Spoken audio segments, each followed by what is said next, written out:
አንዴ ልሳምሽ ይላታል። ከዛም እንግዲህ እንደተለመደው ከንፈሯ ላይ ያርፍባታል። እሷም እንግዲህ በሰዓቱ ያልጠበቀችውን አንድ እሪታ እሪ ብላ ትጮኻለች። ምክንያቱም ደግሞ ሊስማት መስሎ የታችኛውን የከንፈር ክፍል እጅግ ቦጭቋት ነበረ። እሷም እንግዲህ በጣም ደንግጣ ስለነበረ በሰዓቱ የተንጠለጠለውን ከንፈሯን ይዛ ወደ ፖሊስ ጣቢያም ትሄዳለች።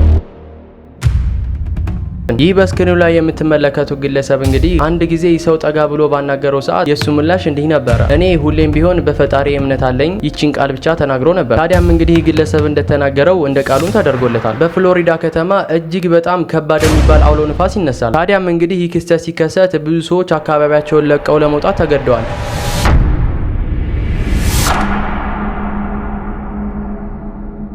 ሰላም ጤና ይስጥልኝ። በመላው ዓለም የምትገኙ ቤተሰቦች እንዴት ናችሁ? ዛሬም እንደተለመደው በዶክመንታሪ ቪዲዮ ተመልሻለሁኝ። ዛሬው ታሪካችን ያው እንደተለመደው 3 ታሪኮችን እነግራችኋለሁ ማለት ነው። ከቪዲዮ ፍጻሜ ድረስ አብራችሁ ይቆዩ። እንዲሁም አዲስ ከሆናችሁ ሰብስክራይብ አድርጉ። ቪዲዮ ደግሞ ብዙ ሰዎች ጋር እንዲዳረስ ያው ላይክ አድርጉት። ላይክ እንድታደርጉ አስቸግራችኋለሁ እፈልጋለሁ ማለት ነው። ለማንኛውም ወደ ዛሬው ታሪካችን እንግባ።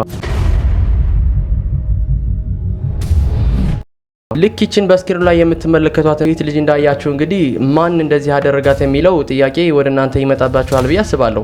ልክ እንደዚህ አድርገው እንግዲህ ከንፈሯን ያበላሻት ግለሰብ ቦይፍሬንዷም ነበር። ከኔ ውጭ ማንም ሊወድሽ ሊያፈቅርሽ አይችልም የሚለው አፍቃሪዋ ማለትም ቦይፍሬንዷ በስር ተቀርቷል። ይኸውላችሁ ቤተሰቦች ነገሩ እንዲህ ነው። ኬላ ትባላለች። የ17 ዓመት ታዳጊ ናት። ያው እሱ ደግሞ 19 ዓመቱ ነው። እጅግ በጣም በፍቅራቸው ብዙ ሰው የሚቀናባቸው ቢሆንም በጣም የሚዋደዱ ሁለት ጥንዶችም ነበሩ። ከጊዜ ወደዛ ግን እጅግ በጣም በሚያሳዝን ሁኔታ ቅናቱ እየጨመረ እየበዛባትም መጣ። ከዚህ በኋላ እንግዲህ እሷ የምታደርገውን ነገር በጠቅላላ በጥርጣሬ አይንም መመልከት ጀመረ። እሱም ታዲያ ማንም እንዳያይሽ፣ ማንም እንዳይነካሽ፣ የተወጣሽ የተገባሽ የሁል ጊዜውም ጥያቄውም ነበር። እሷም ታዲያ ይህ ሁላ ነገር የሚያደርጋት ቁጥጥሩ እሷ ነጻነቷን ስለተጋፋት እኔ ሁሌም ቢሆን አንተ ጋር መሆን ፈልግም፣ ነገር ግን አንተ ነጻነት ነሳኸኝም ትለዋለች። እሱም ግን ምላሹ በዛ ሰዓት እሺ አስተካክላለሁኝ፣ ለሚቀጥለው አንድ እድል ብቻ ስጭኝም ይላል። ነገር ግን ይሄ ሁላ ነገር ያላማራት እሷ ነገሮችን በማቆም በቃ ከዚህ በኋላ ብሬክ አፕ ማድረግ አለብን፣ ሪሌሽንሺፓችን እዚህ ላይ ሊቆም ይገባልን ብላ ትነግረዋለች። እሱ ግን እጅግ በጣም ከሚነገራችሁ በላይ እጅግ በጣም ይለምናታል። የመማፀኛ ፖስት ካርዶችንም በተጣሉ ቁጥርም ሁሌም ቢሆን ይልክላታል። አሻንጉሊት፣ አበባ እና እሷን ይመጥናታል ብሎ ያሰበውን ነገር በጠቅላላ ሁሌም ቢሆን ሲጣሉ የተለመደ ነገር ነው። እሷም እንግዲህ ይህን ሁላ ነገር በማድረጉ ያው አመነች። ምክንያቱ ደግሞ በቃ ያው ይወደኛል፣ ያው የእሷ ውሳኔ ነበረ። ነገር ግን አሁንም ተመልሶ አብረው ከሆኑ በኋላ እያደር ቅናቱ እጅግ በጣም ከሚባለው በላይ አደገ። ጭራሽም እንግዲህ ለምን ሰዋየሽ በሚል ነገርም መጣላት ጀመሩ። ይህ ደግሞ ያው ያሉበት ሀገር እንደዚህ አይነት ነጻነቶችን የሚነፍግ አይደለም። ስለዚህም እንግዲህ የለም ከዚህ በኋላ በቃኝ የመጨረሻ ነው። ከ11 ወር ሪሌሽን በኋላ ብሬክ አፕ ያደርጋሉ። እሱም ታዲያ በመጨረሻም አንድ ነገርም ይጠይቃታል። አንድ ጊዜ ብቻ ለመጨረሻ ጊዜ እንገናኝና ከዛ በኋላ መልሻ አይንሽና ላይም ከዛ በኋላም እንለያያለንም ይላታል። እሷም ታዲያ እንዲህ ትላለች። በእርግጥ እስካሁን ድረስ ስንጣላ የምትልክልኝ አበባዎችና የመማፀኛ ፖስት ካርዶች እያንዳንዱ ስጦታዎች ቤቴን ስለሞሉ እሺ ችግር የለውም በዛው ተወስዳለህ ብላ በመኪናው አምጭና እሱ ያለበት ድረስ ትሄዳለች። እሱም እንግዲህ ጭና ያመጣችለትን እቃ ከተረከባ በኋላ አንዴ ልሳምሽ ይላታል። ከዛም እንግዲህ እንደተለመደው ከንፈሯ ላይ ያርፍባታል። እሷም እንግዲህ በሰዓቱ ያልጠበቀችውን አንድ እሪታ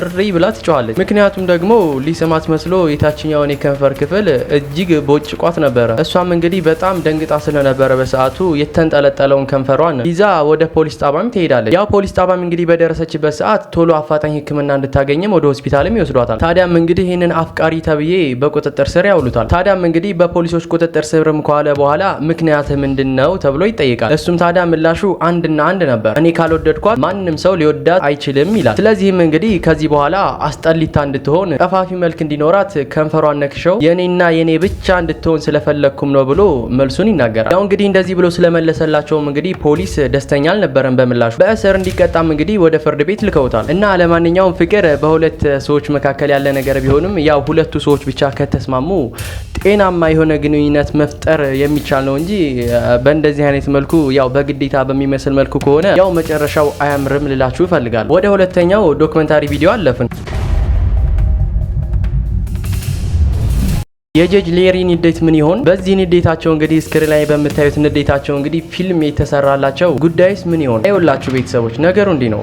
ክለር ካውንቲ ኢንዲያ ውስጥ አንድ የፖሊስ መኮንን በ25 የተለያዩ የወንጀል ሪከርዶች ወደ ፍርድ ቤት ይቀርባል። ያው የክሱ ዋና ዓላማ ደግሞ በጀትን ያላግባብ ለራስ ጥቅም መጠቀምም ነበረ። ታዲያም እንግዲህ ይህ የፖሊስ መኮንን ጄምስ ኖል ይባላል። ይህ ሰው ታዲያ ዳኛውን እንግዲህ ብዙ ጊዜ ለማጭበርበር ቢሞክርም እሳቸው ግን የተፈጠረውን ነገር አንድ በአንድ ማለትም ሁሉንም እውነታዎች ያውቁ ስለነበረ ነገር ግን በሰዓቱ ማረጋገጫ ሰነድ አላገኙም ነበር። ይህን ንዴታቸው ታዲያ በውስጣቸው እየተፍለቀለቀባቸው ባለው ሰዓት የህግ የበላይነትን እንዴት ማስከበር እንዳለባቸው መፍትሄ ይፈልጋሉ። እናም እንግዲህ ይህ የፖሊስ መኮንን እጅግ በጣም ያው የፖሊስነት ስራውም ስለሚያግዘው እጅግ በጣም ጠንቃቃም ነበር። እናም ታዲያ እንግዲህ ስለሱ የሚጠቁሙ ብዙ መረጃዎችን በሰዓቱ አጥፍቶባቸው ነበር። ታዲያም እንግዲህ የፍርድ ቤቱ አባላት አንድ ውሳኔን ወሰኑ።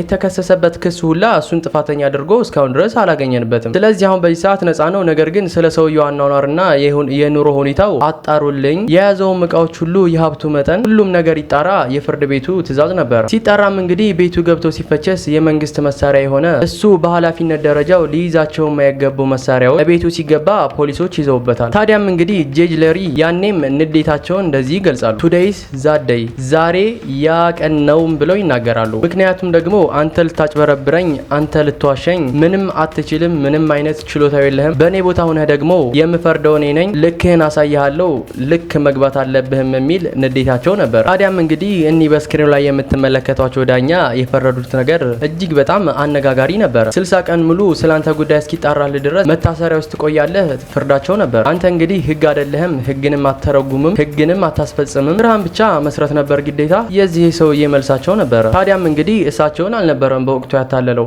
ህግን እንግዲህ በማታለሉ ህግን በማጭበርበሩ ጄጅ ሌሪ እነዚህን ሁላ ወንጀሎች ስለፈጸመ ያው ማንኛውም ሰው ከህግ በታች ስለሆነ ብቻ ለማንኛውም ህግ ባለበት ሀገር እንደዚህ ስለሚከበር ዳኞችም እንግዲህ የራሳቸውን ባህሪና የራሳቸውን ስለንቦና ዋጥ አድርገው ይዘው ህግን ስለማስከበር ይማሞታሉ። ህግንም ስለማስከበር ብዙ ርቀቶችንም ይሄዳሉ። ጄጅ ሌሪ ማለትም እኒህ ዳኛ ንዴታቸውን መቆጣጠር አልቻሉም ነበር። ፍርድ በሚሰጡበት እዚህ ጋር በምትመለከቱት መዶሻ በጣም በኃይለኛው አንተ የሚገባህ እስር ቤትና እስር ቤት ብቻ ነው ሲሉ ተደምጠዋል። በዚህም ንግግራቸው እንግዲህ እና ሁኔታቸው ፊልም ሊሰራላቸውም በቅቷል። 60 ዴይስ የሚባልም ፊልም ከተሰራ በኋላ እሳቸውን የሚገልጽ ነገር ሆኖ ነገር ግን ህግ እንዴት ማስከበር እንደሚቻል እንዲታወቅበትም ይሄ ፊልም ተሰርቷል። ብቻ ለማንኛውም ባደጉት ሀገራት ያው ህግም ህግ ነው። ማንም የፖሊስ መኮንን ይሁን ከህግ በታች ነው እንጂ ከህግ በላይ በየትኛውም ሰዓት ሲሆን አይገባም ብለው በዚህ አይነት መልኩ ስራቸውን ሲሰሩ የቆዩ አንድ ታማኝ ዳኛም ነበሩ። ወደ ሶስተኛውና ወደ መጨረሻው ታሪካችን አለፈ።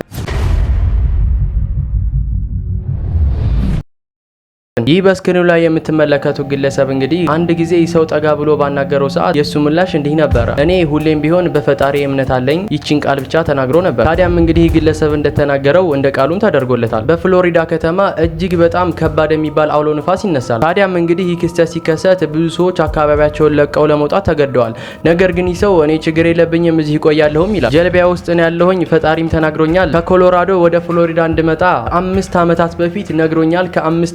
ከ5 ዓመታት በፊት ተሰምቶኛል። በዚህም ደግሞ ፈጣሪ ያለልኝ ነገር ቃሉን ይፈጽማል። ስለዚህ ከዚህ አልወጣም፣ ፈጣሪን አምነዋለሁም ይላል። እናም ታዲያ ይህ አውሎ ንፋስ ከተከሰተም በኋላ እጅግ በጣም እንግዲህ ቫይራል ወጥቶ ይሄ ቪዲዮ ዓለምን መነጋገሪያ አድርጎ ነበረ። ለአንድ ግለሰብም እንግዲህ ይህ ሰው ያለው ነገር እውነት ነው ወይንስ ውሸት ነው? ፈጣሪ ያድነዋለው ይሄን ግለሰብ ወይንስ ደግሞ ፈጣሪ መፈተን ወይስ ሲሉም በጉጉት ይከታተሉም ነበር። ነገር ግን ይህም ግለሰብ ያመነው ፈጣሪ አላሳፈረውም ነበር። ምንም ሳይሆን ምንም አይነት ጭረት ሳይደርስበት የእሱም ጀልባ ምንም ሳትሆን በሚገርም ሁኔታ አተርፏል። በዚህም ክስተት ታዲያ እጅግ በጣም የሚማርክ ሰላምታውን በማቅረብ አንድ ንግግርን ተናገሩ። ፈጣሪ መቼም ቢሆን ትልቅ ነው፣ ሁሌም ቢሆን ተአምር ይሰራልን ብለው ብዙ ሰዎችም ተናገሩ። በዚህም እንግዲህ እጅግ በጣም ያዘኑና እሱን የወደዱት ሰዎችም ጎፈንድሚ እያሰባሰቡለት ይገኛሉ። እና ለማንኛውም ይሄንን ታሪክ ከነገርኳችሁ በኋላ ስንቶቻችን በሃይማኖታችን የጸናነን ወይንስ ደግሞ በምናመልከው ሁላችንም በምናመልከው አምላክ ስንቶቻችን እምነቱ አለን የሚለውን ነገር ጠይቂያችሁ አበቃው ይሄን ፕሮግራም። ለማንኛውም ፕሮግራማችን ይሄን ይመስል ነበረ። በቀጣይ ባህሪ ቪዲዮ እንገናኛለን። እስከዛ ድረስ ሀሪክና መልካም ጊዜ ተመኘው።